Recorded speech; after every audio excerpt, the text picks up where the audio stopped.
It's another day for hospital practice.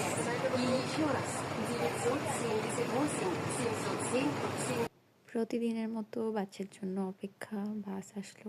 তারপর এই তো আমরা চেঞ্জ করে নিলাম। তারপর ওয়েট করতেছিলাম যে আমাদেরকে হেল্প করবে শেখানোর জন্য।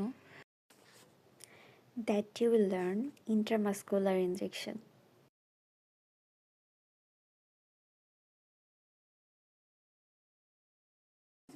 দিন আমাদেরকে নার্সটা শিখিয়ে দিচ্ছিল কিভাবে স্যালাইন ইনজেক্ট করতে হবে, কতটা অ্যাঙ্গেলে সবকিছু বোঝাই দিচ্ছিল সে। লাস্ট মোমেন্টে আমাদের যে হেড, ওই ম্যাম আমাদেরকে কিভাবে ব্লাড নিতে হয় সেটা শিখিয়েছিল। তারপর আমরাও সবাই 1 by 1 ট্রাই করেছি।